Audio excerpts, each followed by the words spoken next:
Hi, Prosperity Team. It's Dr. Money coming to you from the Prosperity Corner of the Universe, where silliness is sacred and nobody's perfect.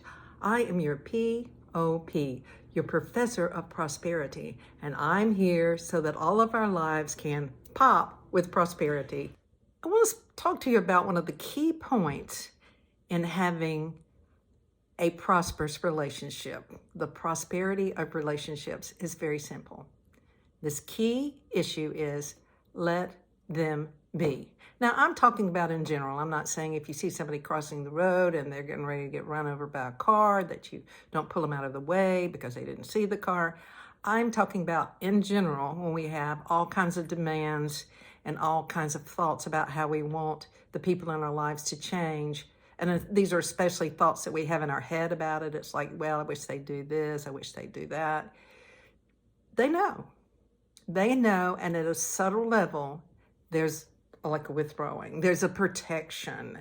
There's a veil or a layer that goes up when we have those thoughts about wanting them to change. But when we accept the way they are, without having any judgments about what they're doing, thinking, or saying, and we're just present, then they don't have that wall.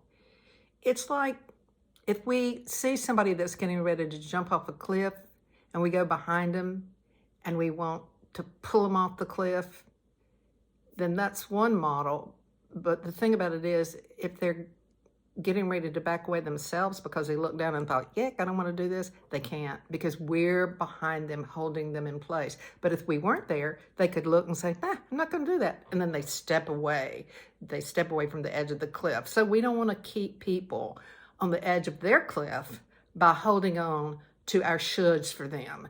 Now, I can't always do it. And the closer we get to someone, the easier it is to have our judgments and our wants and our desires penetrate our consciousness, but it goes right to them. We're radio signals sending things out to other people. You know how close we are to our significant other. We think of one thing, and in a minute or two, he or she will be saying something about what we were just thinking about. We hadn't said it out loud, what we're thinking about. We're very much joined to the people that we're closest to.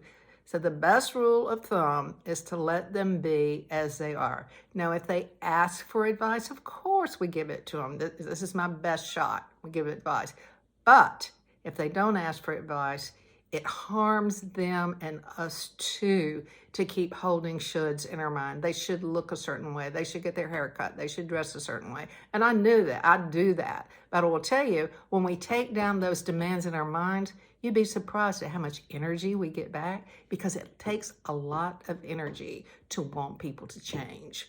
It takes an ongoing dialogue. There are many triggers involved with that. But when we just let go and say, okay, I'm not in charge of anybody but me, I'm going to let them be as they are, you might feel, if you do that, you might feel a body shift. So if we want to experience the prosperity of relationships, we need to let them be as they are. Now remember, I'm not talking about political situations. I'm not talking about activism. I'm talking about the conversation that we have in our heads, and sometimes not in our heads, with the people that are closest to us, because they're not acceptable, the way they talk, the way they speak, what they do, what they think.